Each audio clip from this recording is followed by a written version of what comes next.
Hello, everyone. Very warm welcome to our session today. I am so glad that we are kickstarting the Serverless Saturdays, which is a monthly webinar on everything serverless. It's an initiative from the AWS User Group Tirupati and the Serverless Group Bangalore.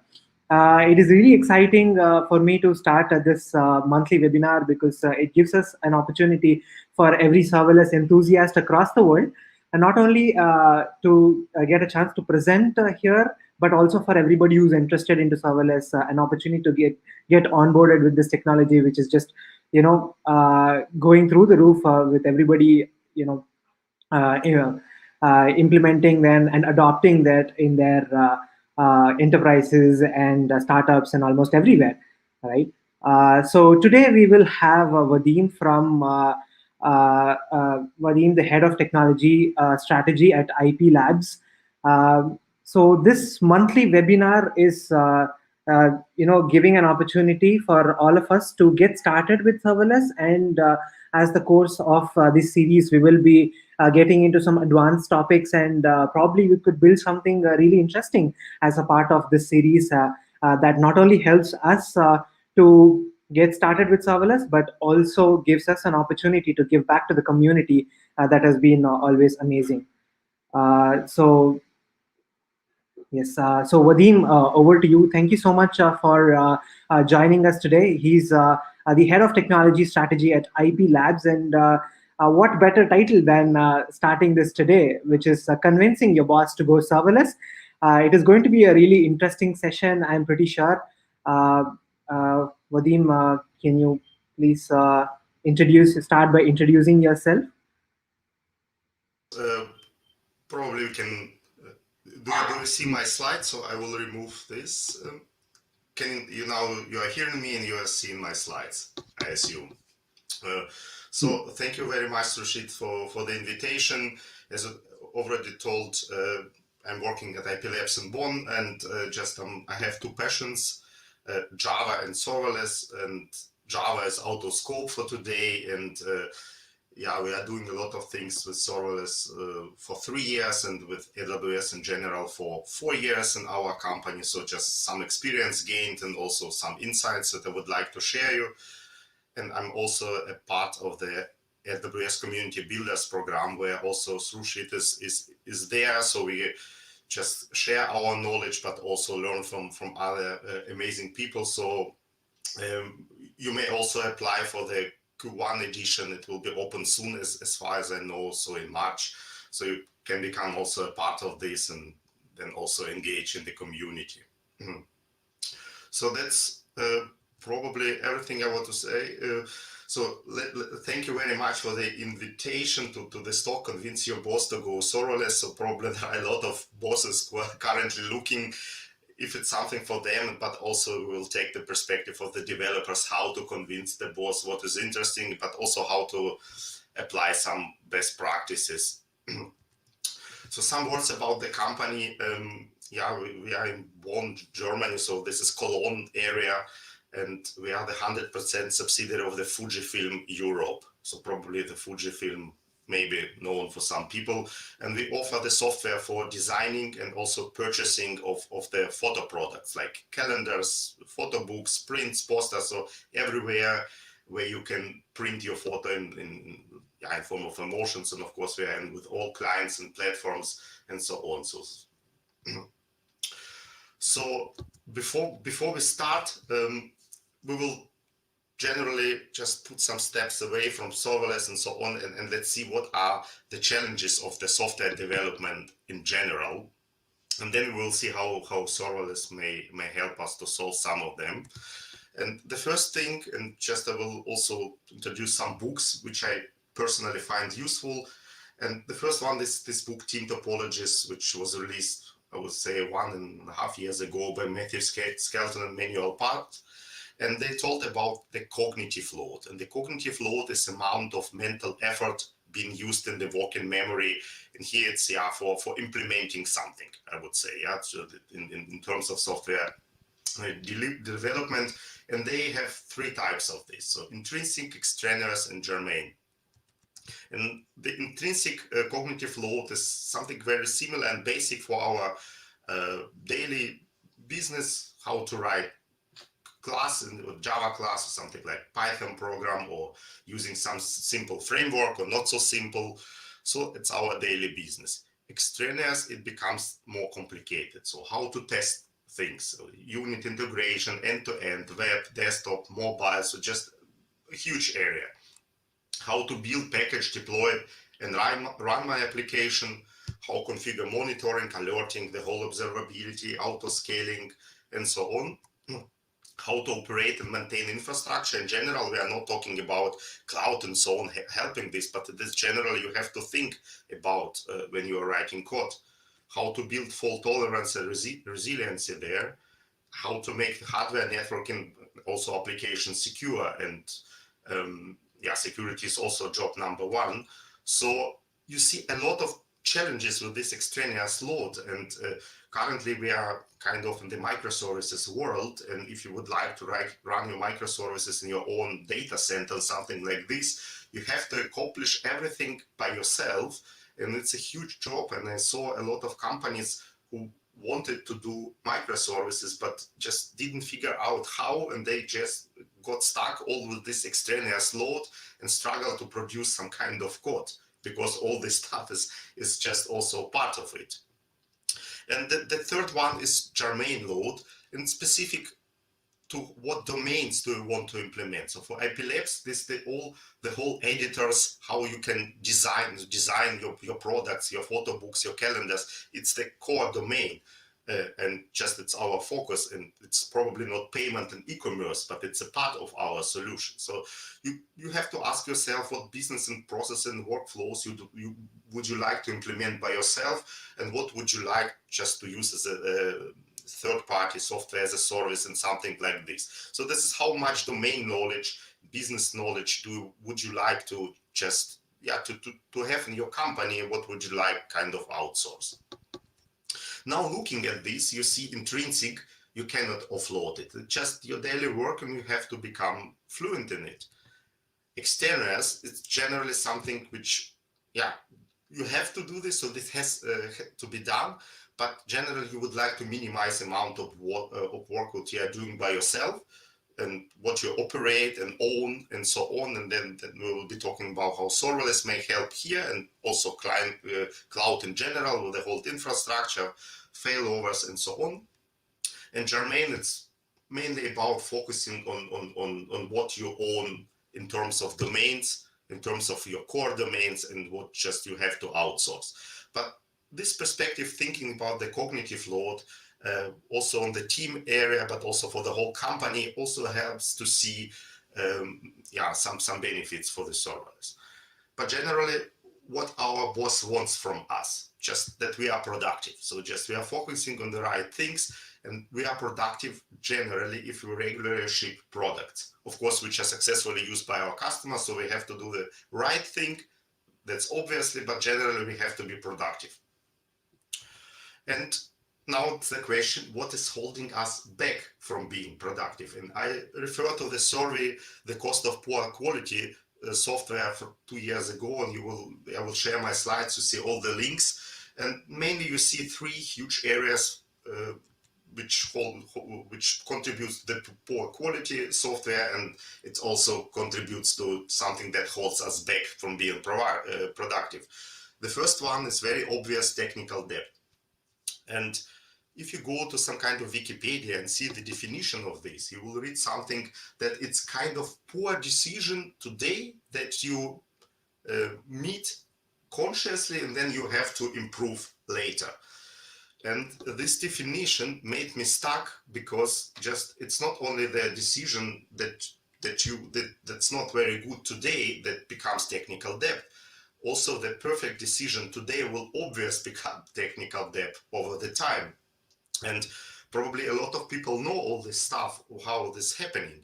So kind of version of programming language becomes out of support, like Java 8 currently. And update requires some code changes, because there are some not backward compatible changes. So people programming JavaScript probably know this very well. The same also happened with Angular and so on. So it just you have in order to update, you have to refactor, rewrite the code. Also, all the security considerations, also this laws and so on, which may be applied in the future, they also force you to upgrade. So this TLS 1.0, 1.1 becomes deprecated. So people insist on using TLS 1.2 and then 1.3 in the future. So some libraries, some programming languages, some operating system from the past don't support this. So just think how huge is the area that you have to upgrade. And also one of the dependency may become discontinued. That's happened at ip.labs, that we had to provide the stronger security keys, so just to encrypt. And then the old open source project didn't support the key with this length. So we had to, and it was discontinued, by the way. So we had to throw it out and just take another open source project and rewrite some parts of our code. So generally, you can meet the perfect decision. You can meet it. You can choose the hottest, newest languages of your and programming languages now, but it will become kind of technical debt in the future. And that's why that software development is really hard. If you own too much thing, you will have just a huge pile of technical debt sometimes later, and you have to deal with this. We are even forced to deal with this by all these regulations. And that's why this holds us also from being productive and delivering the business value. So generally think of what can happen to your software over the entire life cycle of your product. And that is for me just, yeah, this is the area when something goes not the right way and you will have technical debt. So just not to think in terms of projects, then it's implemented and done. So the life cycle may be even forever for your project. And you have just iterate. And also technical debt is related to amount of code written. So just the more code, the more you probably have to refactor later. And also related to amount of dependencies used. So just open source project, programming languages, databases, application, web servers, everything will be outdated. You have to upgrade, and then you have to just fix things and so on. So you may be stuck also in this loop of upgrading, fixing, and so on. And just, I know that developers like these updates and so on, but generally in terms of product, of course, security improves it, but in general, there are no features doing this stuff, or no new features. Another area which contributes to this kind of holding us back is legacy systems. And my definition of this legacy system is system that can't evolve. And there is another very useful book, Building Evolutionary Architectures, written by Neil Ford, Rebecca Parsons, and Patrick Kua. They all worked for ThoughtWorks Consulting. Probably Patrick Kua is not working there anymore, and they say, so just there should be some principles which supports this evolutionary architecture, so we make changes and get the feedback that everything is still working and not breaking. And they are talking about the incremental change, appropriate architecture and coupling, so the people using serverless, okay, that sounds interesting, and the fitness functions. And the third one is kind of applying best practices in order to get the feedback that everything is working. So code metrics such as cyclomatic complexity, unit tests, percentage of coverage, percentage of success, performance metrics such as API latency and so on, they all contribute if you apply this to this feedback loop that everything is still working. Also security in terms of AWS, that S3 buckets are encrypted, and also you rotate your keys and so on. And also all these tests that we are using, Arc Unit, Sonar, CI/CD in terms of AWS, this code commit until code pipeline chain. People are using Jenkins, GitHub, it's totally fine. So all of these are the examples of the fitness functions which provide us feedback, and that we can move with the confidence that everything is working. That's the whole stuff, how you architect your application for evolvability, in order not to get stuck with the kind of legacy that you don't want to change anything, and then several years later, just it's not possible to change anything. Now coming back, and then the first one we will mention the term serverless. And now let's talk about the total cost of ownership, or the value proposition of the serverless paradigm, if you would. So the first one is no infrastructure operation and maintenance. So ask yourself for your company, is this your core competency to deal with the infrastructure? So in case you are working for AWS, it's their core competency. If you are working for the data center, probably also yes, but it's the core competency for your company, which is building some kind of product. The honest answer is probably no, but you probably have a lot of system administrators who are wanting who are asking what I may do if the infrastructure is not there anymore. Also, autoscaling and fault tolerance built in. So just capacity planning, how to get this right. We also have this challenge with ip.labs because just people buying a lot of products in the Christmas business. So the photo books of the year and so on, we have a huge spikes, 10x and so on, and for several hours and minutes in the evening, even huger, some bigger. So how we deal with the infrastructure if we have a lot of these spikes?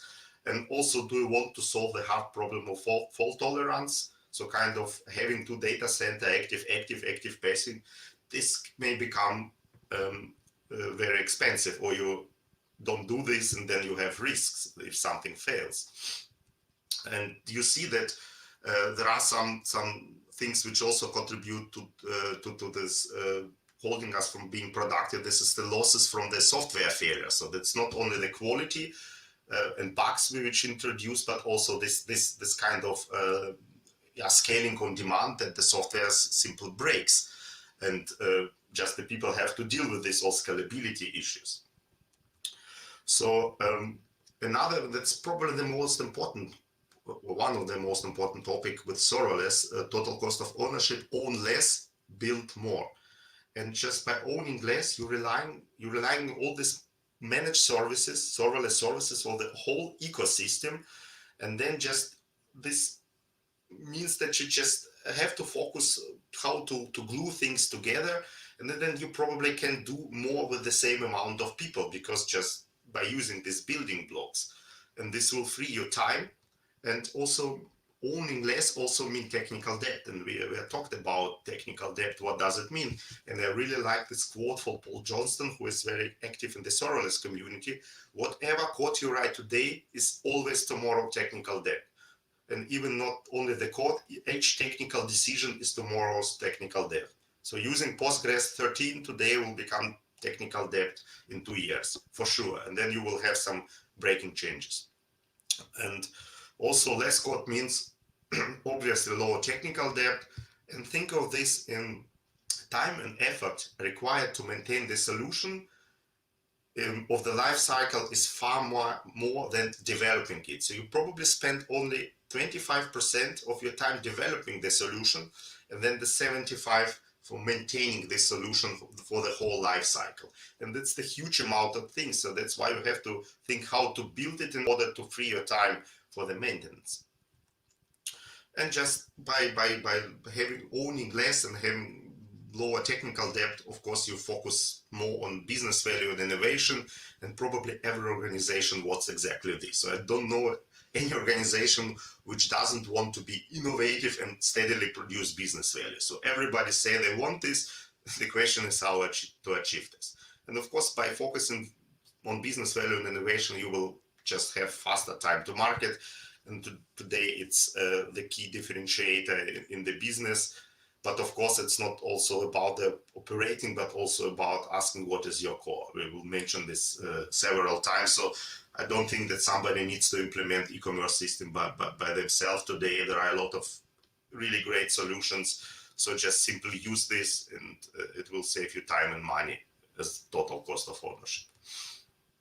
So kind of mindset, what we apply for the new things at ip.labs, just as we see serverless as an operational construct. So on the left side, you see less serverless services which AWS offers. They require more operations. On the right bottom side, you see services which require less operations, like Lambda, DynamoDB, and so on. But also there are just some differences. Also, Kinesis is a serverless service, but you have to think about how many shards do you want to provision and so on. So some services are a bit partially serverless. Even DynamoDB, you can provision reads and writes by yourself, or then just you have to calculate them, or let the DynamoDB calculate this with other pricing and so on. But generally what we strive is to think for all new stuff. Just we also have the whole history of 15 years of monolith, but just after migrating into the data center, we refactor and re-architect, and we are thinking about how to become as much as serverless as possible. If we see some constraints, we then go and apply services which are less serverless and so on. It's not just serverless only, but generally we try to be as much as possible. Now, the question that boss will say is just, that's fine, but how I can measure that I improve something? And now let's focus on software delivery and operational performance. So how to do the things right. Yeah, so provide the boss and ourselves metrics that we are on the right path, and also see the developer's perspective, how to achieve it and also improve it. But it's also important to do the right thing, so to build the right product. So just building the whole excellence into software delivery and operation won't help you if you're just struggling with the product, but it's out of scope for today. So probably one of the last books which I will mention, it's the very fundamental book from Nicole Forsgren, Jess Humble, Jim Kim, Accelerate, and they are talking about how to build high performance technology organization. That's probably the scope for today. And what they are introducing there, these 4 key metrics, how to measure things, and they divide them into speed metrics and quality metrics. Yeah, the speed metrics are this green one, deployment frequency and lead time for changes. So how often do you deploy, and how quickly you can deploy after the code is just in your versions control system until it's in the production or on the staging until it's released. So going through the pipelines and so on, how this is automated, these are the things. And of course, deployment frequency is about deploying something valuable, not deploying the free spaces and so on. Just don't try to game the metrics, but just how quickly you can deploy. And we'll be talking about how to achieve this. And the blue ones are the quality metrics, the time to restore a service in case something went wrong, how quickly you can restore manually, even automatically, and also change failure rate. So how often something goes live, which breaks then because you just kind of didn't have the automated test, or something was very difficult to test, and then you see the bug and so on. These blue things are the things which holds us back, because just fixing the things, it's just maybe waste. Yeah, and what they are talking, that the high performance and also elite organization, they don't have the trade-off between speed and stability. So they can combine this. This sounds kind of, if I invest too much in the quality, then I have to lose the speed. No, by applying the right best practices, you don't do this. And then you see the whole spectrum from low performers to elite, and then you see the low performance deploy probably once per month or every 6 months, so kind of waterfall releases. And the high and elite organization, they perform several times per day or per week, so on demand. That's probably the right thing. And so your goal have to be high or even higher. But what belongs to this is this software delivery and performance excellence. So they are also talking about best practices, how to achieve this. The metrics are valuable, but just how to achieve this. So you can read the DORA State of DevOps report, which is produced by the same authors, and you see all this stuff, but you can also read the book. And we will talking about some of them. So the cloud itself, apply it right, just doing the right things, so provision on demand, infrastructure automation, and so on, also help to achieve all this. You also see code maintainability, and for me this is this evolutionary stuff. So make your architecture evolutionary, yeah, in order to be maintainable. And also loosely coupled architecture, so just providing that the team owns the service, operates this, and you know that the serverless hugely encourage you to be loosely coupled. It's event-driven, loosely coupled architectures. So a lot of stuff you will see here. Also disaster recovery, this kind of how you to inject failure in your system, chaos engineering, and so on, all these best practices, and you see a lot of monitoring, things which are harder to achieve, like trunk-based development, that you have only one main branch, and then that forces you to keep the quality high by not branching and not working too much outside of the branch. So just it forces you to build quality in the main branch. Not everything has to be adopted, but generally you see what can contribute to this, and you see continuous delivery, continuous deployment, everything, deployment automation. So all these best practices which cloud really enforce you, and serverless will also enforce you, are there, and they contribute to software delivery and operational performance excellence. So one example, then we will dive, because we are just in the AWS group. So how to achieve all the things, probably I don't know how deep people are involved in the serverless, but that I would mention something like how to achieve time to restore a service which is really low. So how you can do the things even automatically. You probably know that there is Spring Root deployment, where you have kind of two versions of your software. Just you deploy, you have the old one, you would like to deploy the new one, then you deploy the completely new stack, and then everything works fine. You simply just remove the old one.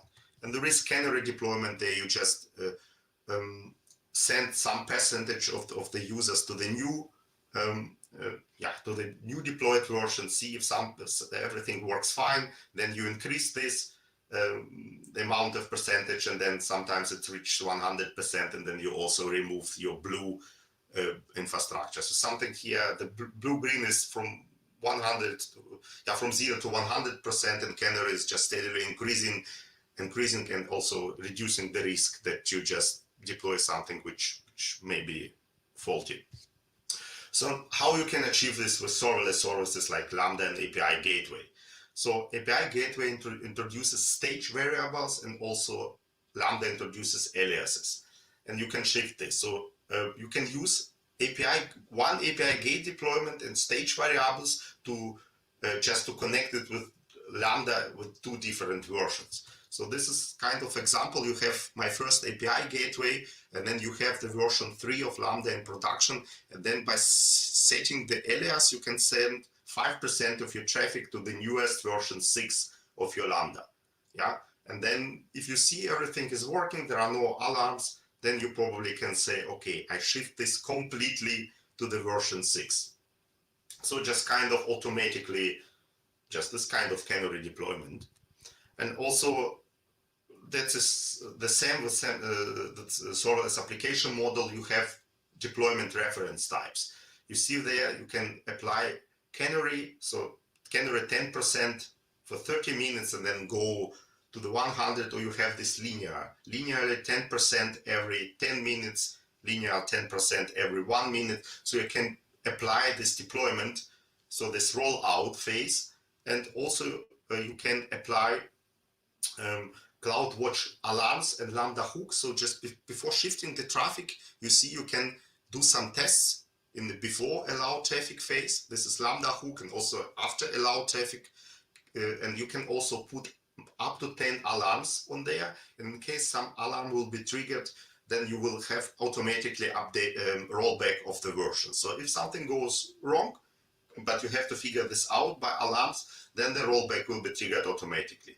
And this is kind of, this reduces this time to restore the service, because everything may work automatically if you did this properly. But of course, you have to think about also, not also how to deal with Lambda and so on, how to roll back them, but also about your state. You will have the state on the S3, probably in your database like DynamoDB.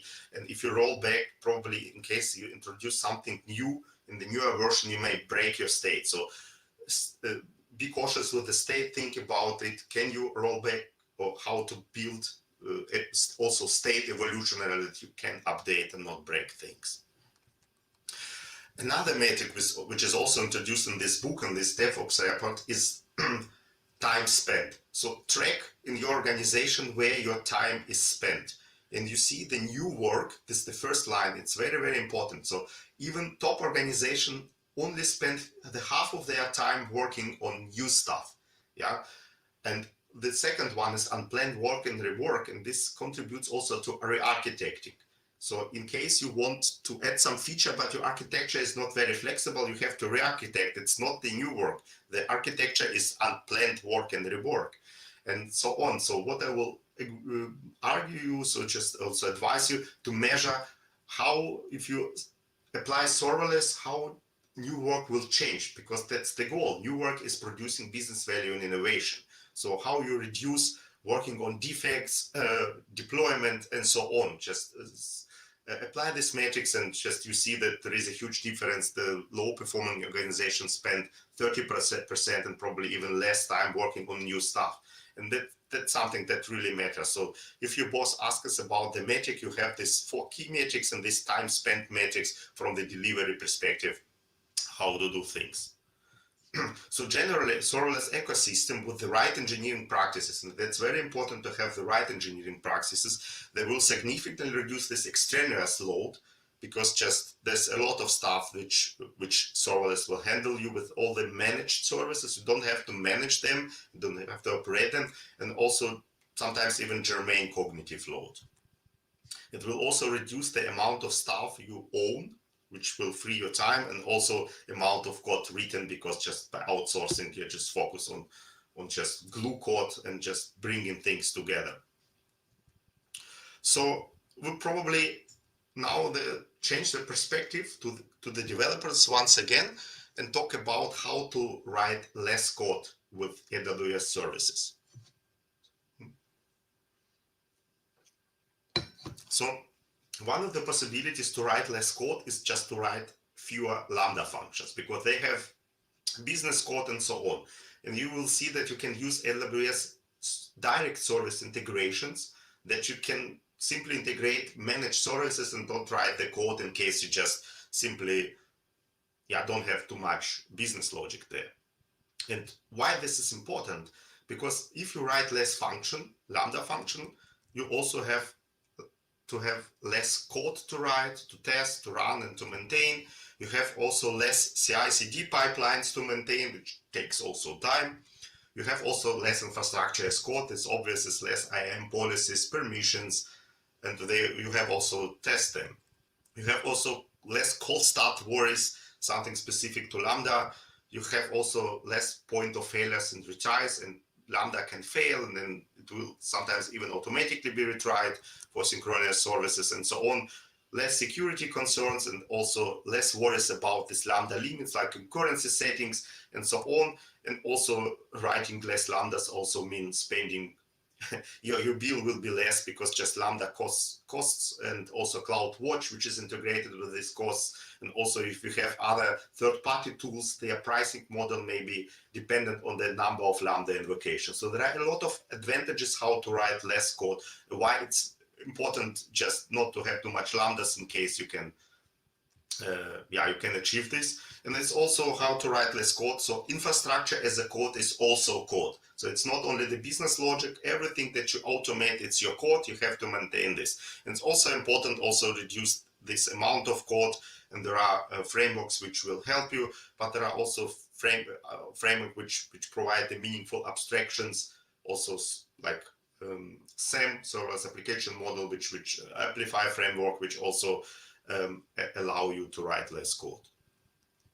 So Shit mentioned that probably this kind of introducing section for the people who don't have too much experience with serverless, so I wouldn't dive too deep into just what services may help you to write less code, but I would like to mention some situation that you see how powerful is this serverless ecosystem, in case just that you see what is possible. And I will simply go very quickly through all of this. So the first one, API Gateway Service Integration, provides you direct integration between API Gateway, its public-facing stuff, with other AWS services. You see probably 150 services here, like DynamoDB, SQS, SNS. If you only transport the data and don't transform it, you don't probably need Lambda to write the business logic. So you can integrate the services together. And one example of this, the integration of API Gateway and DynamoDB. And what we done at ip.labs, we needed the service which generates the ID, which are global for all our setups, like product ID, product group ID. So we wanted to have just kind of this service, and the service is simple. So just ask DynamoDB to give me a sequence number, which is then kind of incremented. And for this, we applied API Gateway and DynamoDB direct integration with a VTL template. It's just a small template you see on the right side.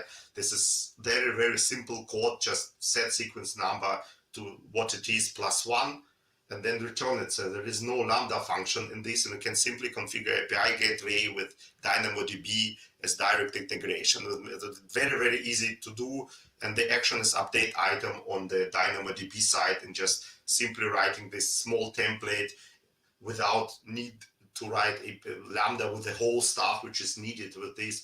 It's also a huge time saver, and you will see a lot of things like from API Gateway into SQS. So more than 100 integrations, very, very useful.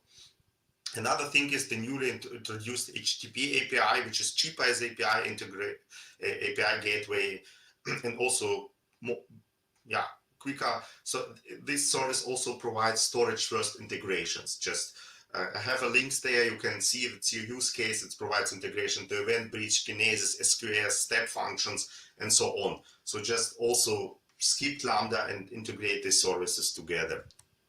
The same is true for your workflow management. Manage workflow management with step functions.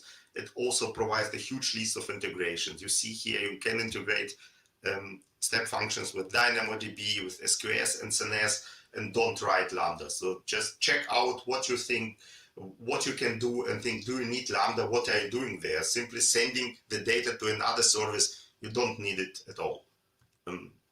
Another powerful service is Event Bridge, and it enables you can put the event, there's just kind of event bus, and then you don't need to fan out. So you have services which listen to this event bus, but you can provide very effective filtering and routing. So this is the example. The event is put with some kind of source, and then you have kind of service which only interesting in events with the source, like custom .my entity. So just filtering out, and very, very powerful. You can only do things similar with SNS and so on, but generally you don't have to fan out patterns and so on. So simple filtering and routing built in with Event Bridge will reduce the amount of things that you write.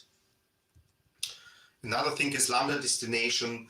Probably so many people previously wrote the code in Lambda itself. So in case everything is okay, then I have to put something into the queue, or just another source. And in the case of failure, I have to write the code which writes something into the dead letter queue and so on. And that was repetitive code. And with this Lambda destination for a synchronous function, you can declare this simply visually without writing code. So just you do this in the console by changing things. So if you declare Lambda, you can say, okay, what I will be doing in case of failure, and then I can put something into dead letter queue. Just declarative thing, and just avoiding to write the same code in the Lambda function. This is probably one of the newest things. You can now export your DynamoDB table to S3, and just doing this by provided integration. And previously it wasn't possible, and people needed some kind of this action. They use kind of DynamoDB streams, and then spotted the instances just to write the things into S3. Now everything is not needed anymore. This is the native integration in case you just need some kind of tables exported on the monthly basis to do some calculations and so on. Also totally native integration, just out of the box without Lambda function. This stuff was introduced probably in January this year. Now you can natively integrate SNS, notification service with analytics, with Kinesis. So SNS was also already integrated with many services. Now you can do this with S3, Redshift, Elasticsearch service, and also Kinesis. So now you can provide just analytic stuff from SNS. And this is also very, very powerful. I know probably the people don't know each service of them, but there are examples, so just which are huge time savers for you. And probably the huge topic is the whole Amplify framework based on the managed GraphQL AppSync and other stuff. So this is kind of allows you to write even less code with AppSync, and they provide the whole integration with your even they also generate your backend and also generate your lambdas. You can also choose the framework, React Native, Flutter. So a lot of things are supported for mobile development, Android, iOS, pure JavaScript, and so on. Everything will be generated, and also all the layers until into the database. And you can even choose between DynamoDB, Elasticsearch, and Aurora for saving the data. So that's a huge time saver using the whole Amplify thing. So check it out. It was also introduced the Amplify admin GUI, where you can simply do the things in the GUI. You can provide your models and then just see, just kind of model your things, and then the whole backend will be generated. This is so-called backend first approach. So very, very powerful things for rapidly experimenting. Probably the last thing is the serverless framework as itself. It provides, I think it's currently not for free, but this serverless framework component, which provides you building blocks that can be reused. So you save on Lambda, you save on infrastructure as code, but I don't think it's for free. But in case you're using serverless framework, you can check it out. So these are the huge topic about how you can connect the services, how you can own less, write less code, and it makes you productive. So very, very powerful thing that you can accomplish with serverless itself. So serverless with the focus on your core domain will enable you iterative development mindset, experimental culture, so just you can test and change things very quickly. With all these integrations, the cost of change is not very high. And just ask yourself, what is the cost of change in the monolithic application? Probably huge. And it will enable you the focus on the business value innovation. And this is the new work metrics, and also faster time to market. And also this evolutionary architectures, because they are hugely decoupled, and the decoupling architecture gives the teams the possibility to be as independent as possible, or just via API to interact with other teams, and just all this serverless stuff is hugely microservice way, I would say. So probably one more thing. So if you tell the boss this, or if the boss hears this, he will ask you, that looks like silver bullet. So just there is no other choice like using serverless. Okay, you shoot this somewhere in the cloud in order to do this. Is the serverless a silver bullet? And of course it's not. There is nothing is a silver bullet. Everything is a trade-off. And this is kind of the topic of my other talk, which I give, where I just kind of provide my thoughts on whether to use serverless or not. And this is kind of decision checklist where I ask questions, and then you have to answer them for your use case. Like the things like think about application lifecycle, about your workloads and architecture, programming model, platform limitations, cost at scale, organizational environment and platform and the tooling. And I would briefly give some thoughts on this, and I will only focus on these 4 because the 3 others are mainly technical. So the boss will tell you all these technical challenges, you are savvy technical people, you will solve this. But let's look on other stuff, because it may be important just to ask yourself if serverless is really the best approach. So let's start with the application lifecycle, and probably simply said, your product is divided into an explore and exploit lifecycle. An explore lifecycle is where you want to quickly validate your hypothesis, rapidly experiment, and run experiments as cheaply as possible. So you are in the early stage, you don't even know if it's the right product, but you don't want to have the long-term commitments on the infrastructure, so you probably don't have too many users. And then the serverless, it's perfect fit. So just pay as you go, don't have any commitments, you can experiment quickly, as we know, greenfield, it's a kind of dream world.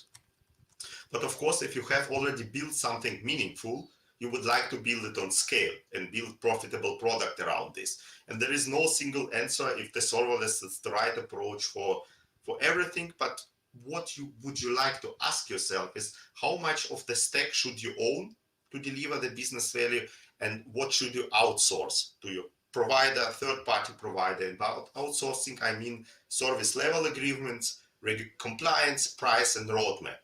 And even if it's advisable only to focus on your core domain, probably, especially to this small companies, it's happened that they needed some kind of special feature for them in the e-commerce system and so on, but the third-party provider don't prioritize this, yeah, because just they're asking other companies, and probably bigger companies will have a big influence, and probably you cannot do something without this feature, and there is no plugins and something like this, they can get stuck and just cannot fulfill what you want. So sometimes it's really important to ask yourself, maybe should I implement something, because even it's not my core domain, but this will make me even quicker. So there is a trade-off. In many cases it won't on the long term, but sometimes probably you have to make trade-offs on the first run and so on, and see how probably other provider will implement them, and then you can switch. So very, very different situation. And of course, many companies have their existing applications, so, and you cannot magically move them to the cloud providers, especially to the serverless architectures. It's not possible. You can containerize the things. It may be easier, but from monolith to serverless, just there are no easy steps, and nothing is overnight. But you can probably try to modernize parts of your applications. And the Strangler pattern, which was coined by Martin Fowler probably 16 years ago, may help you. So just put the proxy above your application, and then for the new stuff, start to implement things on the newer, with the newer architectures. And you can use API Gateway and also application load balancer in AWS to connect Lambda. So you can probably have one of, or even both of them already on top of your application. So you can start doing new things with new architectures, and then sometimes replace on even just, okay, the old world may stay, and sometimes, from now I just try to be more flexible, think of my software in terms of total cost of ownership. And there is also this powerful FinDev concept, like with what is possible with serverless is also track how much does the feature cost you in the cloud. So you can put your just costs and see what is the cost per transaction, what is the cost per feature, and so on. And if you're building software as a service product, which you are selling, then you may compare your pricing to what does the feature cost in your cloud provider. And then you probably ask yourself, this feature is very, very costly. I can optimize this, or I can adjust pricing. So this visibility with the serverless application is hugely important, and it's probably not possible to see what costs you just in the monolithic application. Everything is tied together to the same database, to the same server. You cannot put the price tag on some different features, and here it's possible. But of course, the feature, the people are probably the most expensive thing developing. So this AWS bill is only part of this. So also think in the total cost of ownership. So the cost at scale. So see the whole bill. That's example from one of our bills at ip.labs, and for very small application. And you see the Lambda cost is only 1% of the whole invoice. And this is something that people are surprised, because they think, I write business logic in Lambda, it should be the most expensive thing. No, it is not. And just see all other things. So API Gateway may be expensive because you pay per request, and if you have a kind of million requests per minute, then it may be expensive. Also with DynamoDB capacity choices and so on, think about, do I need dynamic autoscaling, or just I can easily provision this by myself? What is the scaling pattern? Also different event sources contributes to that. Step functions, probably one of the workflow management, one of the most expensive services, $25 per million state changes. And you have also other observability costs like logging, monitoring, tracing, and so on. They also hugely contribute the whole observability stuff and AWS into your bill. And also remote API calls. You probably will use something for observability that is a third-party tool, and so all they have also their own pricing models, and sometimes they fetch the data from AWS like CloudWatch, and then you also pay for this fetch because CloudWatches pay also per call. Yeah, and it doesn't matter if you call, whether you call or some other third-party API calls. So just see the whole bill. That's very important, and don't ignore the observability stuff. It's probably much more expensive as other stuff. Organizational environment, probably what I mean by this, understanding of the whole structure, how your company organized, the whole responsibilities, knowledge, and also culture. So probably there are organizations that will struggle to adopt the whole cloud movement and even serverless movement. And probably the key question that you would like to ask yourself: can you embrace this kind of DevOps best practices? And I know that the charity Measures, who is very popular in all these observability topics, he says he advocates for the internal observability team, which teaches people to produce meaningful alarms, metrics, and also dashboards, because just you can easily activate all the metrics, but that doesn't mean that they are useful. You can have thousands of dashboards and nobody is looking there. You can also have alarm fatigue. That's not very meaningful. So my personal opinion on this, it depends on the size of the organization. If it's a small one with 5 or 4 teams, then probably having one team for observability may be overkill. For the bigger organization, it's probably very important. But what I generally think of this, what are people struggling? What happens to the people if the server goes away? And then your system administrator, in case you were in the data center, will ask you or ask your boss, so what should I do? I don't see any server, I cannot install any agent there, so what is my job? And I also refer to this wonderful talk from Tom McLaughlin.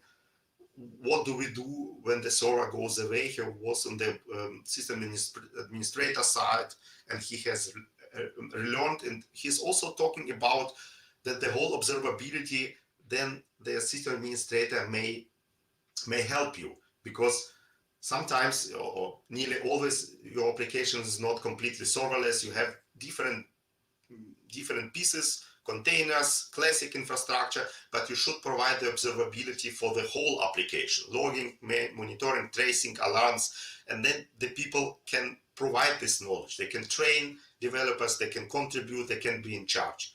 The same is true for the chaos engineering and game days.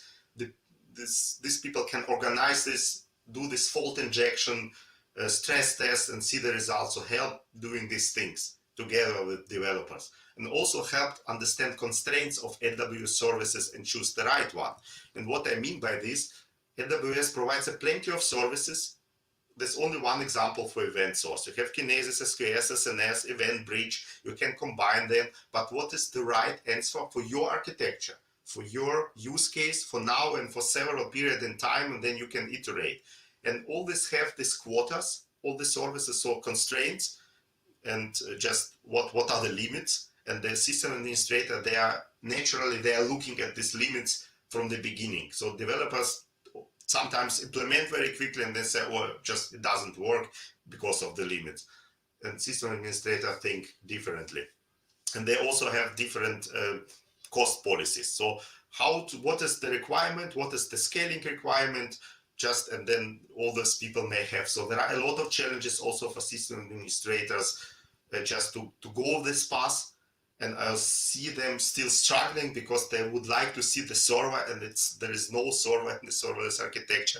So, but generally, a lot of things are useful. But what you also may think about, in order to be successful with serverless, you may apply kind of coevolution of practices. And what does it mean? You cannot just, if you move from relational database to NoSQL database, you cannot apply the same practices, like just also this the call stuff with references and doing things with many tables. What we are doing, this normalization, denormalization, so all this stuff with relational database that don't apply for NoSQL world. And if you will try to do it, you will fail. And just the same is true for the serverless. So what is important there? I really think that the true DevOps, and there is this the page, the DevOps topology page, you see the link below. They are talking about best practices and anti-pattern adopting DevOps. And for the serverless, the most important part is just to bring Dev and Ops in one team, so that the Ops help you with help developers with whole stuff with these constraints and what we've talked about, this observability and so on. And it's basically the only pattern is to do this with one team and not kind of DevOps serverless team. Probably for most organization it won't work. For bigger organization, maybe for the observability stuff. Of course, completely infrastructure automation, otherwise it may not work. Chaos engineering, we see a huge adoption of these best practices just because everything fails all the time and you have to figure out what impact it will do. Also, FinDev responsibilities may go into the teams. So the billing, the invoice becomes the feature. So cost reduction may become a feature like performance and security. And you have to argue with chief financial officer just what is most important thing if he would like to cut the costs. But the most important thing is the developers have to see the bill, otherwise they cannot improve. And so in some organization, it's not possible. So ask yourself, can you be this kind of organization? Can you transform the organization in this FinDev DevOps mindset? But I also see other patterns. So with serverless, each team and even developer can have its own AWS account per feature or even per service.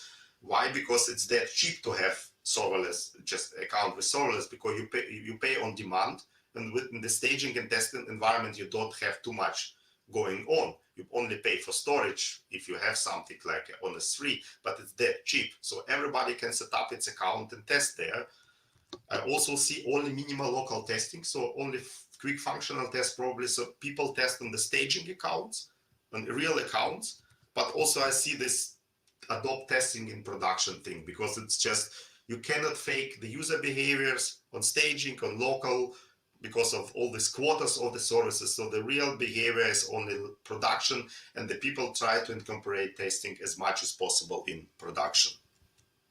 So also invest in this software delivery and operational performance excellence. Very, very important that you see all these best practices and you figure out what does it mean for you and also for your organization. Yeah, you also have to transform your organization.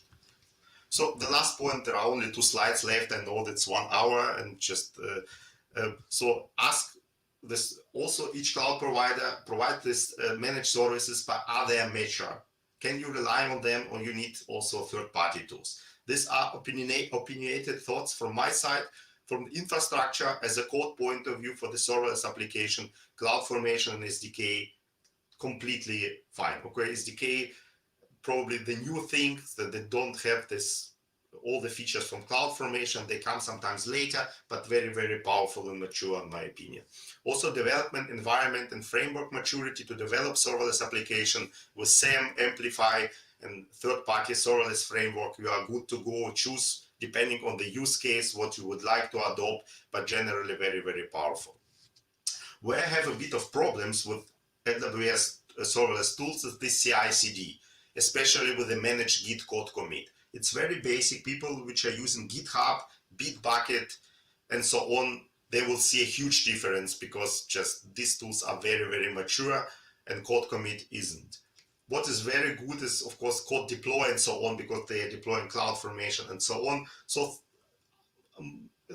So test it out, if it's okay or not, but you have also GitHub and so on. They have a lot of integration with code deploy and so on. So you can mix the things, probably use managed Git, not from AWS, they're totally fine. Also the observability stuff, all this CloudWatch and X-Ray for observability, they provide really basic stuff. And especially X-Ray is lacking the tracing in case of doing things asynchronously, like Lambda calling SQS and then SQS calls Lambda again asynchronously. You won't see this is in the X-Ray as their one trace. So they will provide you different traces. And it's a huge limitation currently because it's only okay for the basic development. So probably you would have to look in the third-party tools which provides availability, but there the AWS shines is this the last point is integration with the third-party software as a services. And with Lambda extensions, which were introduced last year, you can integrate with observability third-party providers like Hexagon, Lumigo, Thundra. There are a lot of them, Datadog. So you may do the things. They are really, they cost money, of course, but they provide the full observability stuff for serverless application and sometimes also for containers and so on. They have a huge feature list, and they probably may just kind of improve the situation that you currently have with CloudWatch and X-Ray. And also what AWS also provides, the integration with the event bridge without webhooks with other software as a service providers like PagerDuty for alerting, Zendesk, Shopify, and so on. So other things that you can build the whole solution, integrating other platforms simply with AWS Event Bridge and not using webhooks and other, just not very modern stuff. But naturally, a lot of things are very mature, and I think look at the observability stuff, at the security stuff. There are solutions on the third party, and they are also very, very mature currently. So I used the whole 1 hour thing, and I know that it was a lot of stuff depending on of your knowledge, but I wanted to draw the complete picture about the thing. So I would gladly answer your questions, or you can contact me if you want via my email or LinkedIn or Twitter. I'm very active dot, and also just ask your question after the talk. So thank you very much. Okay, thank you, Vadym. That was a great session by you. I'm pretty sure everybody watching the stream enjoyed it. So we have a couple of questions which I'll be displaying to you on screen. Let me add Shushit as well. So hi again. Hello. Yeah, it was a really interesting session. Akshay, probably you can go first with the questions. Okay, sure. So here's one question by Ganesh.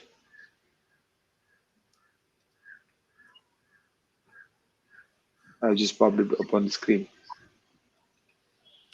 Okay, that's this Stranger pattern, which I mentioned, that you just stop from the one and think, how can I integrate just the new things, and putting application load balancer. If you're in the cloud, you will be using either application load balancer or API gateway. Then yes, if you are outside of the data center, then it becomes much more difficult, I think. So that's very difficult to just combine data center and the cloud. It may sometimes be possible, but in case you have the huge storage, then it's very difficult to accomplish, because then you have latencies if you have the storage in AWS and you have to access it from the data center or vice versa. It's very difficult. So try to just think how you can decouple your application into the services which are completely independent, and then probably move one service into the cloud. So it depends on where you're currently now. But of course, I understand the struggle. We had the same, we asked the same questions 4 years ago as we started migration, and sometimes we choose really lift and shift. People say it's bad, but it was the first step to go into the cloud, and on this way we figured out how to refactor the things being in the cloud. Because just the services improved, and there no new services were released, and then we gained the knowledge about AWS, which we didn't have before, so we couldn't answer this with our limited knowledge. But by migrating, we gained a lot of this, and then we just start to optimize the things which we really needed to optimize. We have also monolithic stuff in the data set in the AWS, which we don't touch, or we will touch on the next run, by identify what are the things that you change off, that also provides value and also money to the company, and then think how just to proceed with them. But probably very difficult to answer without knowing the specific situation.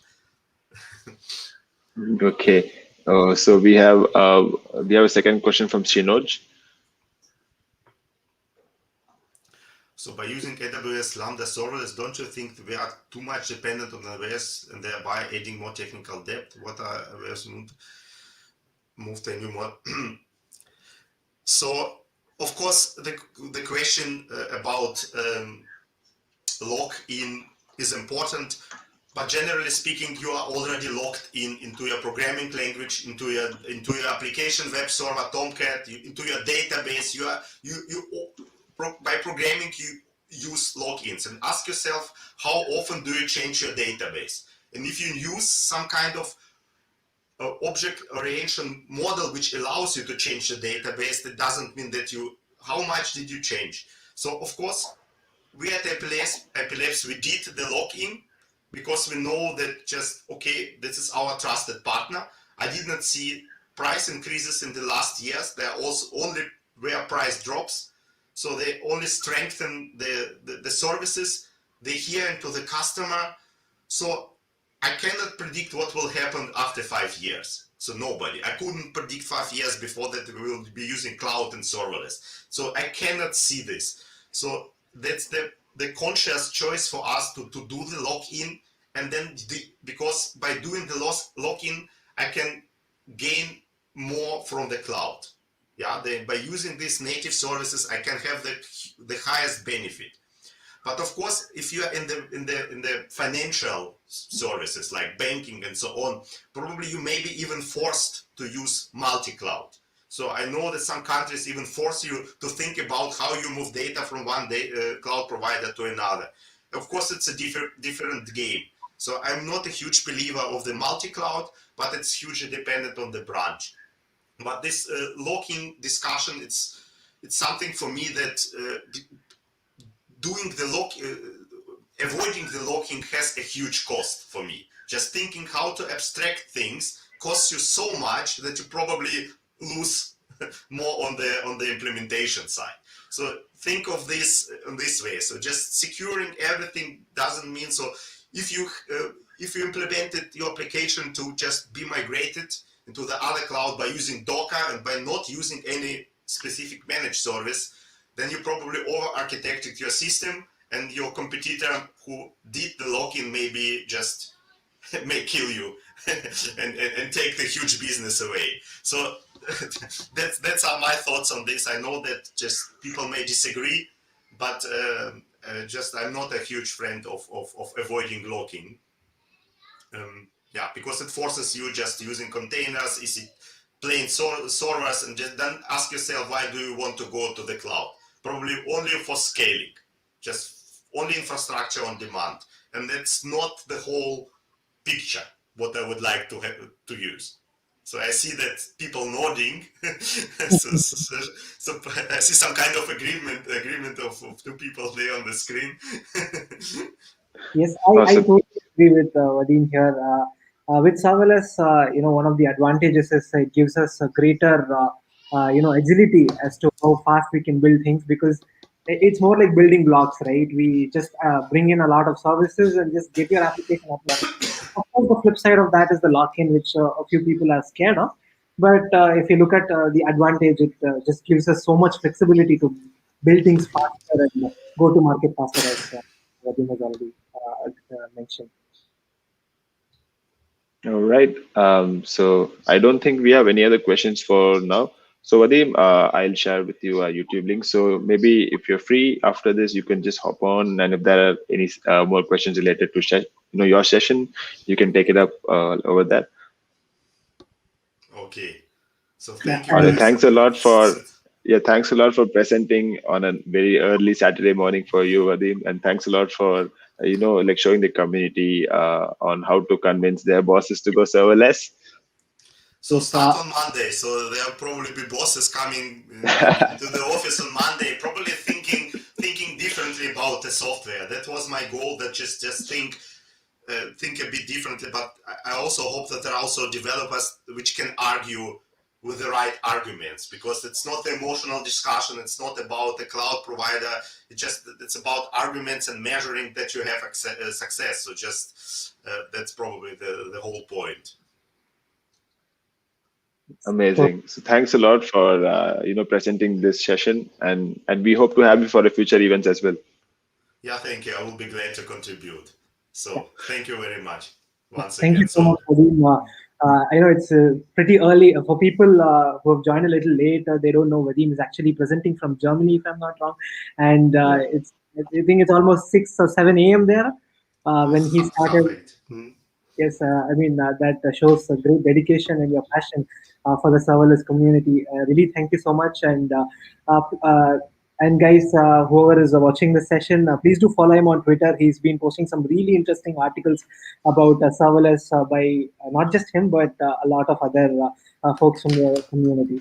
So please do follow him on Twitter, LinkedIn, and I'm pretty sure he'll be more than happy to answer any more questions you have. Thank you so much, Vadim, and looking forward to having you in future sessions. Yeah, thank you, Akshay, for the invitation. Thank you, Srushit, for the invitation. Good luck with your talk, Sophie. Thank you so much. Thank you. All right. So that was Vadym, who just presented a session on how to convince your boss to go serverless. I'm pretty sure most of you found it really interesting, and you should take it up with your bosses on the Monday. So next up, like you guys know, we have Shushit here. So Shushit, you can just go ahead and give the viewers a brief introduction and maybe a small intro on your talk, and then maybe we can get started with it. Yes. Is my slides visible? Yes. Yes, I just added it to this. Yeah. Okay. Okay. Once again, a very warm welcome and thank you everyone for joining on a Saturday. I know it's not, it's really difficult, personally for me as well when I have to join a session on a Saturday. You need a lot of motivation and dedication to do that. I'll try and and try and keep it as interesting as possible and not bow you guys down, and try to keep it as crisp and short as possible so that I don't ruin your Saturdays. So the session for today is about the CI/CD in the world of serverless. So we heard Vadym talk about how to convince your boss to go serverless, and let's assume that you were successfully able to convince your boss to go serverless. The next step is, of course, building the application. And when we are building any application, my very first thing that you have to do is, you have to configure and set up your CI/CD to make sure that your code is always deployed into prod at regular intervals, and there's a constant feedback cycle and all sorts of advantages that CI/CD brings into the picture. So that is what we are going to discuss today and see what exactly it means in the world of serverless. I'm Srishit Repakula, the head of engineering at Confab.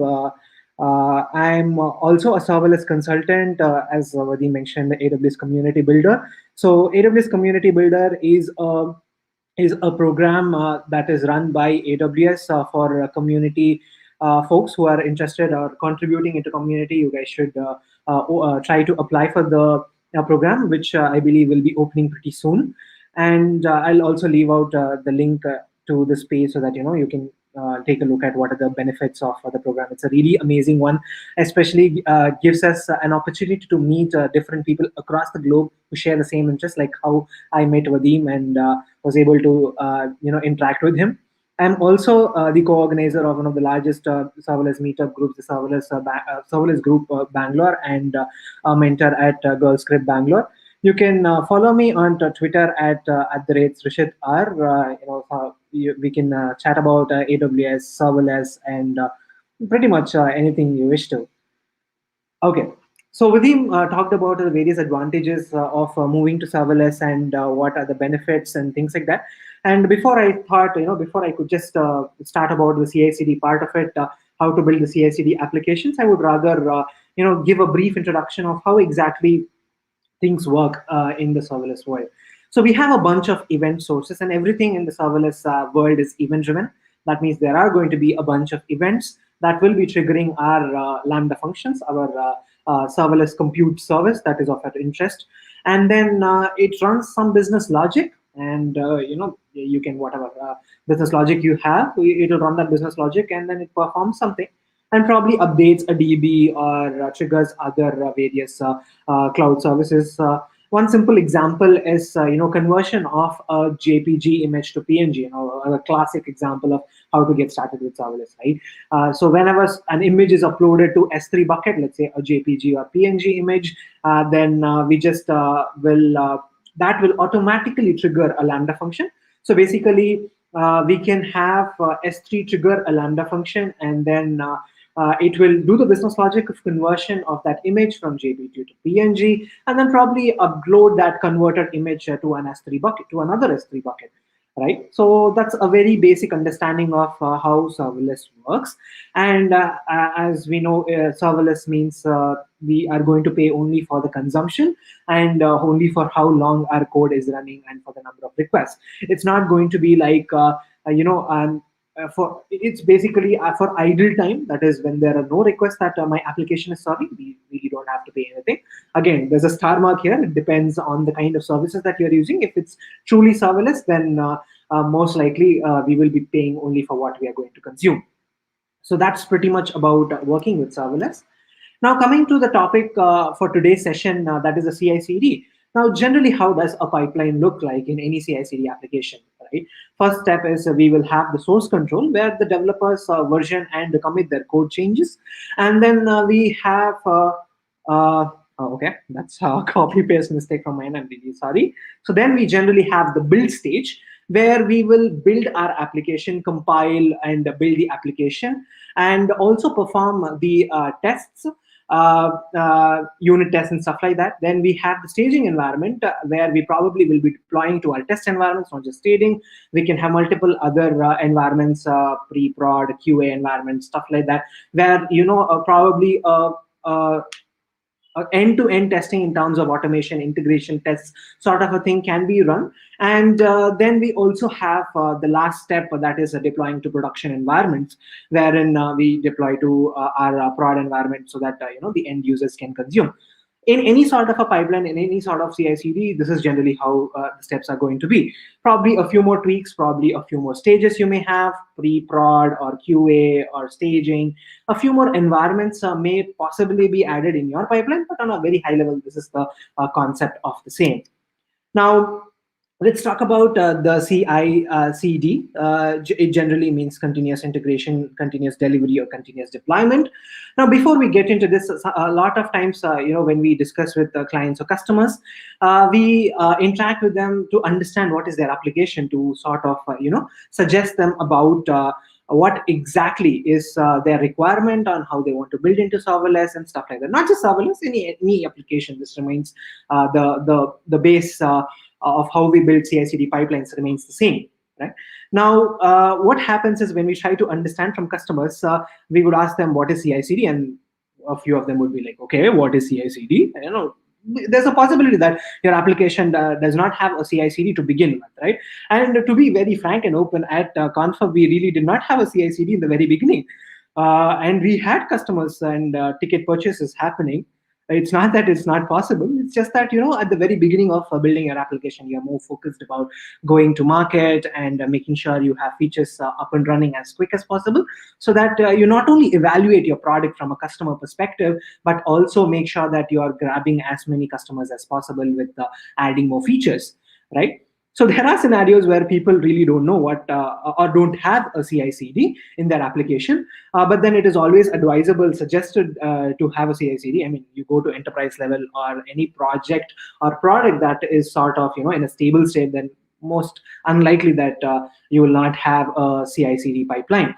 Now, when we ask someone what exactly is their CI/CD like and what is their configuration, then one of the customers, let's say for example, they would say that there is one particular person who actually builds the code on their machine and then gives it to another person, and that person tests it on their machine and gives that to another person on a pen drive, and that third person actually deploys it to production.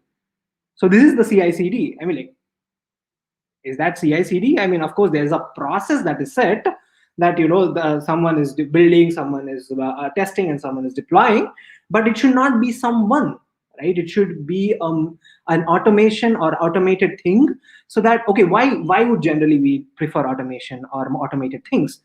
One of the basic reasons being that you don't want to do anything manual when that is something that can be possibly done multiple times, because it's not just one time. It's not a one-time thing, right? There's a possibility that you would be committing and deploying almost every day. Like in Amazon, what happens is they constantly keep deploying things, and everything is automated there. They have they have huge amount of tests that is run on the features to make sure that nothing breaks. And imagine something like that is done manually. It's not a one-time thing, rather, or it is not something that can be done manually. So we prefer to do automation. That's one part of it. The second part is basically to make sure that if I run it one time or 5 times or 100 times, we have to make sure that it is run the same way and it is not dependent on who is running it or how it is being run. Right? I can probably run it first time on a Mac. I can run the second time on a Windows. I don't want to make sure that there is a difference in how it is running. Right? To make sure all these things are eliminated, it is always important to have an automation in place. And whenever someone says that in your CI/CD you have a person, there's a name, it means that of course it's not automated, and you better have to improve or enhance the same. Now, coming to this picture that we are seeing, we have continuous integration. So we saw that there are 4 stages: the source control, the build stage, the staging environment, and the production environment. Continuous integration is basically how you automatically, push your code. The moment you start pushing your code, you also start, it automatically builds. And continuous delivery is to make sure that, until staging or test environments, everything is automated. And there is a manual approval to make sure that to ensure that someone is actually looking at the application that is built and make sure that everything is fine. Some possibly some manual intervention to make sure that everything is fine, and then they just say okay, approve, and then it automatically gets deployed into the production environment. So that is the continuous delivery. Then we have the continuous deployment, wherein we have all the way from our source control to production, everything is automated, and we have unit tests, integration tests, and everything in place. And it automatically, the moment you deploy to you commit it to your master branch or production branch, everything is automated, and it automatically deploys to production environment. So there are a lot of companies which adopt the either ways. And a lot of times people would actually prefer the continuous delivery mode, wherein they would want a manual approval. I mean, as a developer, I actually also sometimes prefer the same, because I do trust my unit tests and integration tests, but I somewhere, as a developer, I know everybody would feel this, someone approved it. So if at all anything goes wrong, it's not me. Someone had actually looked into it and approved it. So you first go there, and then you probably come to me. Of course, I would have made the mistake, but then someone had approved it, right? So that is, a sort of a developer mentality. But then again, a lot of companies do rely on automation all the way to prod if they are really confident about really confident about their integration tests and unit tests. Therefore, they will be able to deploy to production all the way. Now, okay, what is this? When we are building serverless applications, this is how a complex, or rather not even a complex, an intermediate level of a serverless application would look like. It's going to be a little messy. Why? If we go with the single responsibility principle of building Lambda functions, it means that one Lambda function should do one and only one thing, right? And even for very small or minor applications, that is not really possible, right? I mean, we can do it, but what is the flip side of that? Not rather flip side. What is the other part of it is basically you end up creating so many Lambda functions, and then orchestrating, maintaining, and then making sure that all of them, perform as we want in a workflow is not going to be really easy. Right, so there are a lot of orchestration services that are available that help us, make sure you have multiple Lambda functions. But then, of course, Lambda functions or serverless applications are stateless by nature, and therefore, if you want to maintain a state or make sure that there is some kind of an orchestration and sort of make sure that all the Lambda functions are performing to a particular workflow, then we have certain services like step functions and things like that helps us make sure that our functions work in a particular workflow. So when you have so many Lambda functions, imagine you're doing things manually, right? It's going to be really crazy, because you don't know, you probably would be touching multiple Lambda functions and then you forgot to update one. You really don't want to get into that particular zone, right? And Vadym also mentioned about a few of the frameworks, the serverless framework that is going to help us build this. And with serverless, getting started, if you see any blogs or tutorials or videos, they would generally start with creating the Lambda function in the console. But with serverless applications that you go across anywhere, any open source projects, you would see that one or the other framework will be used, either CloudFormation template that is native to AWS, or a serverless framework, or SAM, or Amplify. I mean, there are a lot of frameworks. We'll see what are those. Yes. So here are a few. So when we have so many Lambda functions, managing or maintaining them manually is not going to be a simple task.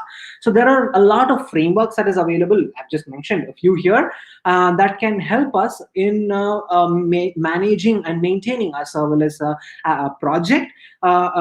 Amplify is another open source. Amplify is an open sourced opinionated framework from AWS itself. Then we have Serverless Framework, one of the most widely used frameworks, and has an amazing community, a lot of plugins. If you guys want to get started, you probably should. See, of course, CloudFormation's scripts and templates are there, but personally, I feel that they are a little complicated, and getting started with CloudFormation you probably would go mad. I myself started with writing CloudFormation templates for my serverless applications like a couple of years back, and then now when I go back to that application, I'm like, okay, what is this? There are so many refs, subs.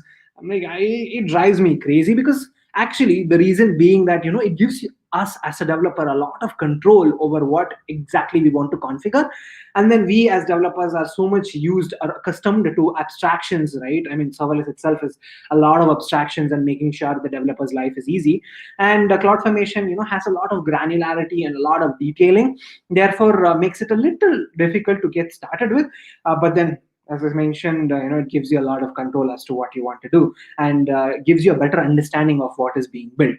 So you can always start with CloudFormation, or you can choose one of all these frameworks that is available. Stackery is another company that helps you. It gives you a nice drag and drop sort of a thing, and gives you nice architecture diagrams as well. Chalice is there, and then we have MIDI. Terraform, which is again widely used instead of CloudFormation. So Sparta. I mean, there are a lot of things that is not mentioned here. The small one that you see on the right hand side. So this is basically AWS SAM. That is a serverless application model, again from AWS, which is sort of an abstraction over the CloudFormation template. The syntaxes look a little similar. But if you have to create a Lambda function, then probably it will be like 100 lines of code with the IAM policy and stuff like that in CloudFormation, whereas SAM gets it done in, let's say, for example, like 20 lines or something like that. So that is the advantage of using a framework. Of course, there's a lot of abstraction and gives us a lot of flexibility with getting started and stuff like that. So what are the various CI/CD options that is available as of today in the market? We have quite a few. I mean, we have quite a few. I've mentioned a few of the popular ones. We have TeamCity from JetBrains, GitLab CI/CD, GitHub Actions, Jenkins, again, one of the most popular. Then we have Circle CI, AWS Code Pipeline. We have Code Build, Code Commit. All these three from AWS itself, integrate or gel very well when it comes to deploying applications. The CI/CD part, the developer tools of AWS, and then we also have Azure pipelines from Azure. So we could use any of these CI/CD options. I mean, they enable us or give us, the flexibility to deploy our applications. I have used personally Jenkins CI/CD from GitLab and GitHub Actions, and they are all pretty similar. It's just you write a configuration file in GitLab. Let's say, for example, you write a GitLab-ci.yaml file, which basically you define the scripts that you want to run and the various steps that you want to execute as a part of your CI/CD. What are the best practices when it comes to building serverless CI/CD in serverless applications? Again, it's not very specific to one thing I would like to actually bring it out is it's not a lot different when it comes to the CI/CD of serverless applications versus what it is in the other traditional way. It's not a lot of difference, but then how we build serverless applications itself enables us to have better infrastructure as code. That's the various CloudFormation templates or serverless.yaml files and stuff like that. That helps us make sure that we have infrastructure as code from the very beginning. which is again a advisable thing. Why do we need to have infrastructure as code? Of course, it's not solving any business use cases for me, right? So the main reason being that you have multiple environments, then you want to make sure that when you're running your application, the same kind of or very similar environment is available for your application, and you don't want to do anything manual, rather rely on automation. So you have some scripts, you have some configurations, and make sure everywhere and anywhere you're deploying your application, the same kind of environment is available for you. So that is what infrastructure as code brings into us. So when we deploy, you take your serverless.yaml configuration, your serverless project, and deploy it into one AWS account. It should ideally work the same way. And you take and deploy to another, it should work the same way, because you basically are configuring every single thing: Lambda function, the API gateway, the IAM policies or IAM rules that the Lambda functions are going to assume to get the connection up and running, for it to have the capability to connect to various other AWS services and stuff like that. So everything has to be an infrastructure as code. Make sure that everything is a part of the source control. And again, what I have observed is a lot of projects that when it comes to serverless, because we use one of the frameworks, it by default is sort of done that way, giving us a little more flexibility to make sure that you're not putting extra efforts into making this happen. So make sure you have everything up as a part of the source control. Then individual accounts or regions, at least per stage. So this is another practice that we generally follow. Because we have everything as a part of our source control, that is including the infrastructure, what you can do is you can have different stages for testing your application, and make sure that you have individual accounts for every stage to make sure that everything is not messed up. And then we have the next one, which is basically you can either have individual accounts, or you can also have individual regions. Let's say, for example, your prod environment is in one region, dev environment is in one, staging is in one, and stuff like that. Then always make sure you have increased the number of unit tests and integration tests. There are a lot of frameworks that is available for unit testing. And again, will unit testing be a little different when it comes to building serverless applications? I would say that it's not the case. You generally are building Python Python functions or Python scripts or Node.js program. If you use Node.js as your programming language, then you will use that. And there's not a lot of difference as such when it comes to testing your application. The only difference when you're building serverless Lambda functions, if you have already built one, is basically you have one handler method which will be called by AWS, and it will accept two parameters, that is the event and the context. Apart from that, from a coding perspective, it's not really different than how you would execute your code locally. So one of the practices that we generally follow is to make sure that we are not over-reliant from a code perspective when it comes to Lambda functions, so that I will be able to run it as a standalone Python script or a Node program on my machine. And that, or of course, see, lock-in is something that we also discussed before the starting of this session, right? You really cannot be logged in when it comes to the services, because we tend to use whatever services are available there. Let's say, for example, an API gateway for building HTTP or REST APIs, a Cognito for authorization and authentication, a DynamoDB as our database. So you generally tend to consume the various services that is available on the AWS cloud. But from at least from a coding perspective, we can try and make sure that we are sort of independent of the AWS execution environment as such. So that is one thing that you can consider. And when it comes to integration tests, again, we have the serverless framework itself gives us a baseline of integration tests, which you can probably take a look at. It helps us write your integration tests with serverless framework itself. Automate everything. Lesser manual intervention, lesser chances of messing things around, right? Like we have already discussed. Just make sure that everything is automated, nothing is done manual.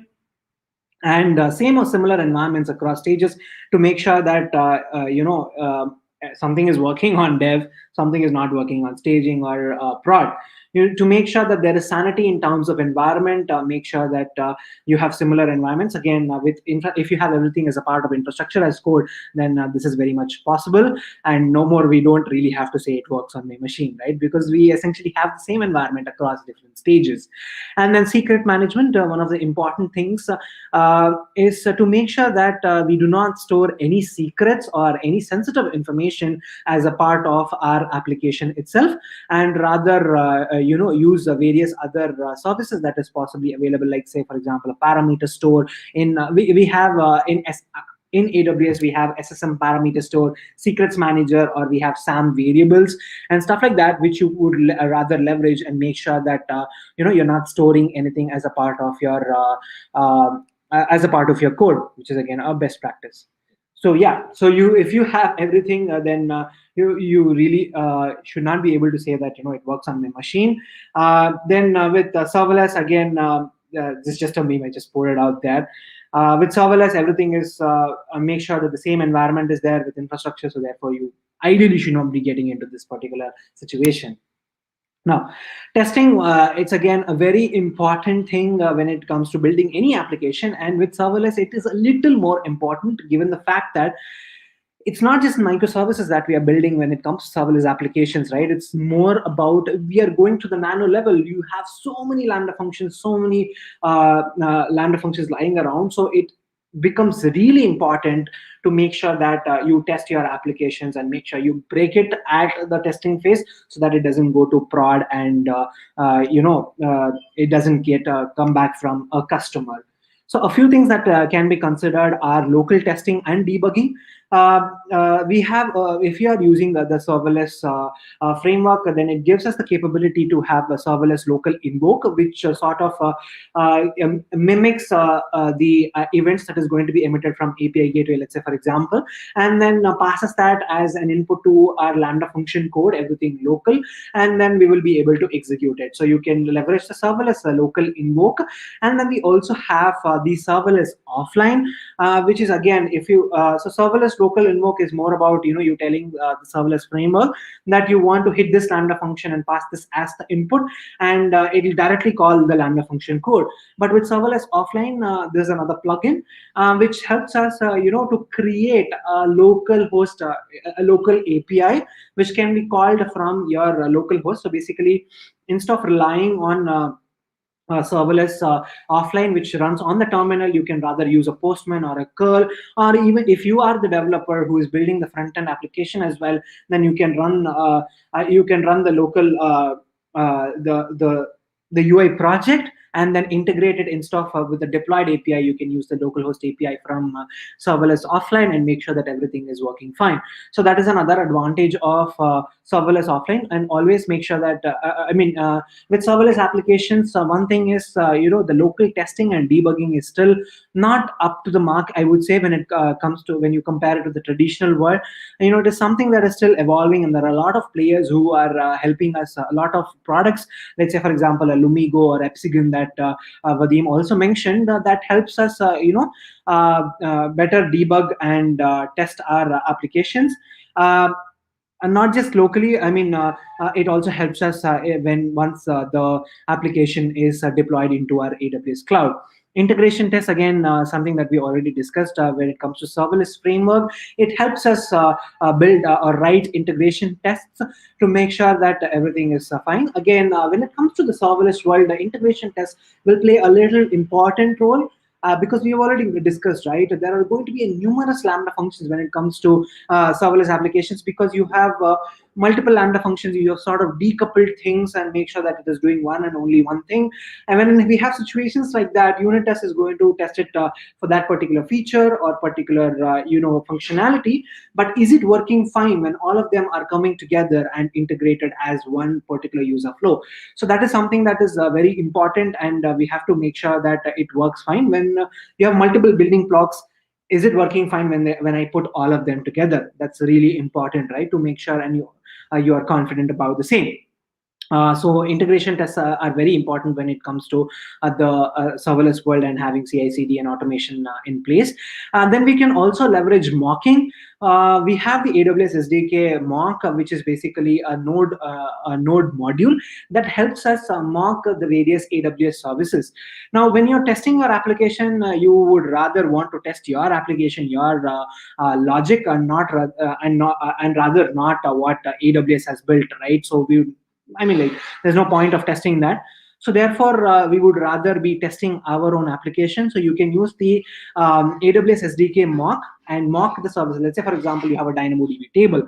So instead of calling DynamoDB every single time when you're testing and make things like that, you can mock that entire service. There are functions that is available from this mock, and there are similar ones in Python as well. Boto3 is the SDK, and if I'm not wrong, we have Moto3, which is mocking the behavior of the Boto3 SDK. So you can leverage this to make sure that you're testing your code and not rather making so many IO calls to AWS itself, and just ensuring that everything from your end works fine.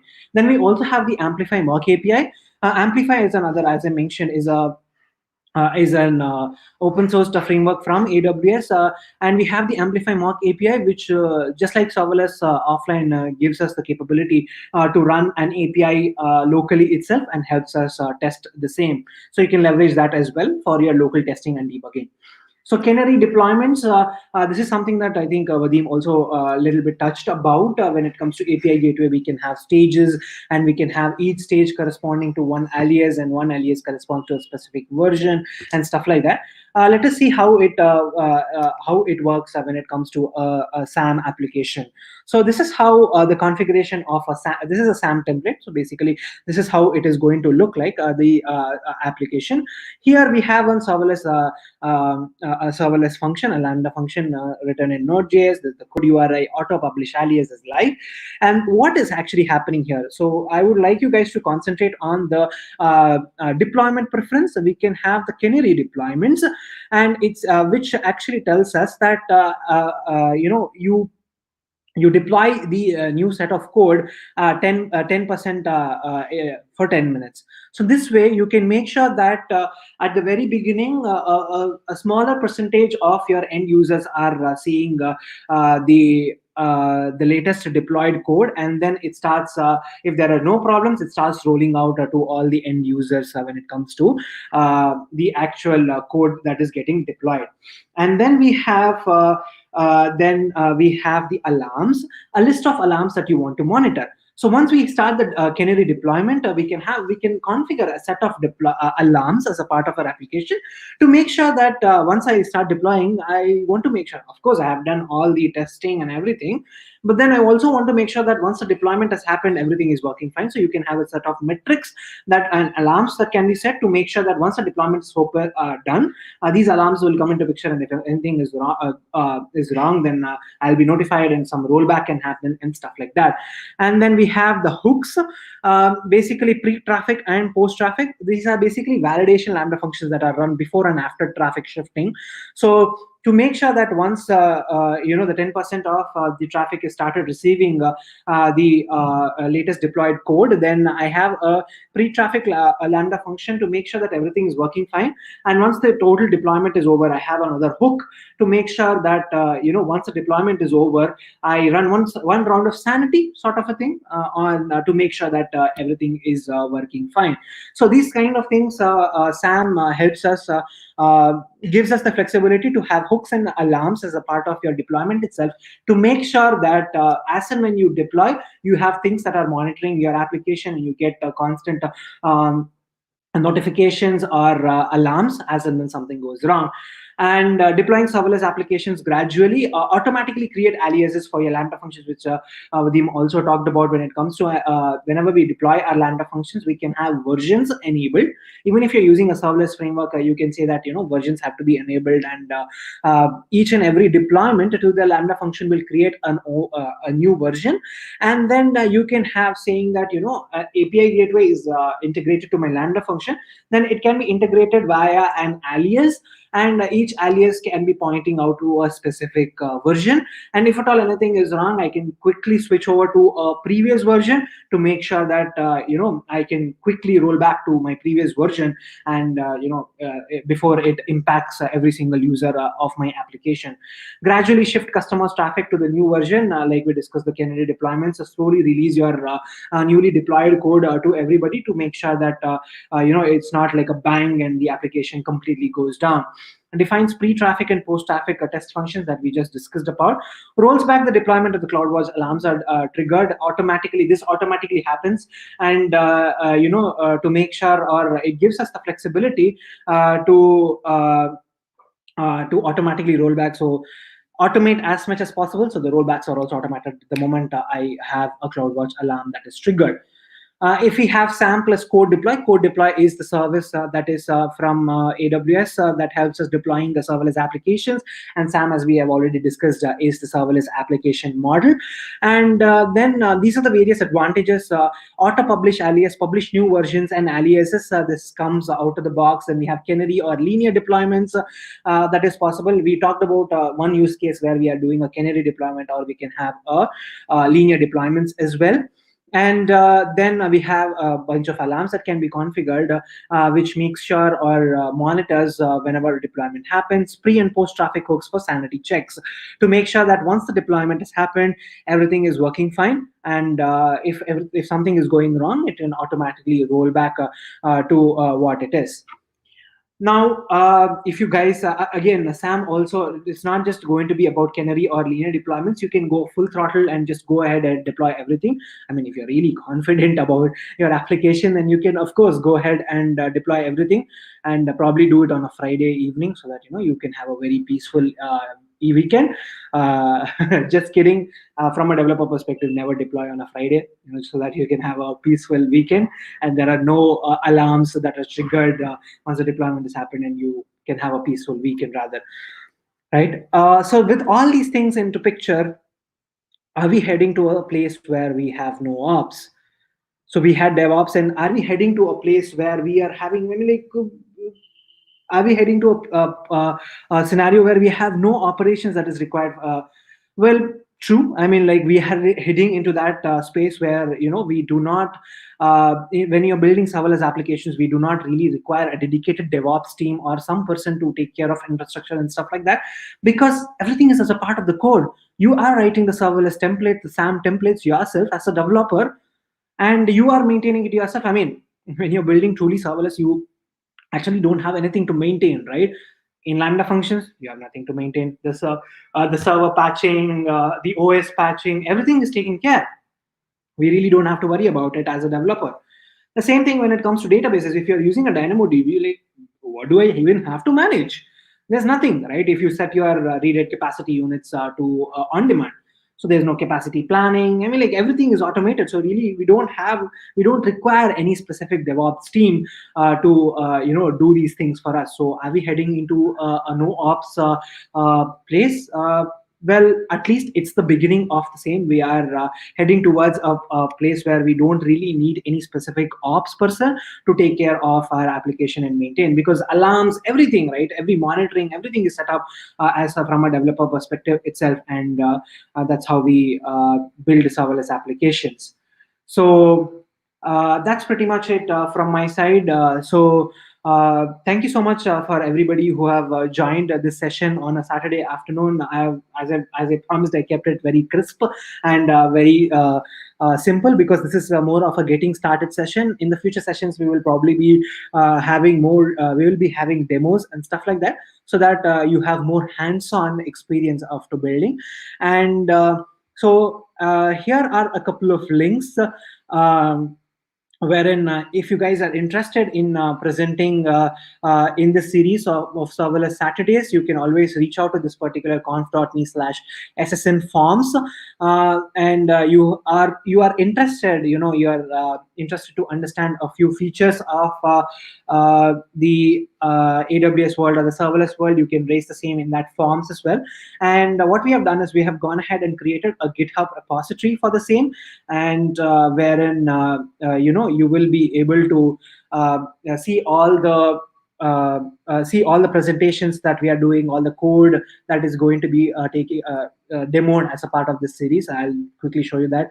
But before that, thank you so much, everybody who have joined this session and help us get started with the Serverless Saturdays. I hope you are equally excited like me about these series, so that can help you get started with serverless applications. Actually, not just get started. In the upcoming sessions, we will be going into a little deep and understanding the various nuances of building serverless applications. Thank you so much. I'm Trishit Repakula, the head of engineering at Confab. You can follow me on Twitter or at Trishit R, or you can just connect to me on LinkedIn, and it'll be wonderful to chat about serverless and anything AWS for that matter. Thank you so much. So awesome session. Really great session. So I don't see any questions as of now in the live chat. So that means it's been pretty clear to the audience, I think. So yeah, so guys, exactly like how Sushit said. Just give me a second. I'm sharing my screen. So we've come up with the forms where if you would like to know more about that, more about the events we do on Serverless Saturdays, more about the sessions we present, and anything and everything related to cloud and AWS, you can fill up these forms. The link is already in the description, and I'm also commenting it in the live chat. So do feel free to fill out these forms, and we'll make it a point to reach out to every single one of you personally and update you about our future events and our future planned dates for more Serverless Saturday sessions. So with that being said, I think it's all good from our end for today. Thanks a lot to everybody who joined on a Saturday and stayed so long to see this. And yeah, so I think Sushit is still presenting his screen. Yeah, just wanted to show the GitHub repository. Oh yes. Yes. So this is the GitHub repository. We will, we started it. So we will keep enhancing the same. We will have the content by different speakers. We will have it in one place so that you can keep everything up in one place. So we will have the code. Once the sessions are over, we will have the presentation links as well. That will of course be sent out to you as meetup comments for the meetup groups, but of course we will add it here in case you always want to get back. You can do that, and you can find it here. And we will have a lot of demos in the future, so we will keep adding those as well here. The demo links or the code itself can be pushed here so that we can maintain one single repository for everything. So you can always, as Akshay had already mentioned, we have this notify me for future events. You can go ahead and fill in the form. And if you have more suggestions or rather interested in speaking in this series, you can reach out to me at this email ID or Akshay at this email ID. We'll be more than happy to have you guys speak at this event. It'll be wonderful to have newcomers and talk about their experiences and share their stories. And yeah, that's pretty much from our side. Thank you so much, Akshay, for organizing this, and thank you so much to everybody for joining on a Saturday morning/afternoon, and Vadym especially for joining all the way from Germany, which is very early in the morning for him, just showing us the passion and dedication that he has. Thank you so much, Vadym. All right, with that, we wind up our session for today on Serverless Saturdays. You do let us know your feedbacks on how the session went, what can be improved, what can be added, and all the different topics that can be presented, which you would like to hear about. You feel free to reach out to either Sushit or me on social media handles. So the links to Sushit's social media handles are in the description of the video. You can take it from there. And yeah, with that being said, I think it's time for us to wind up. So thanks a lot for joining, guys, and we'll see you in the next one. Thank you so much.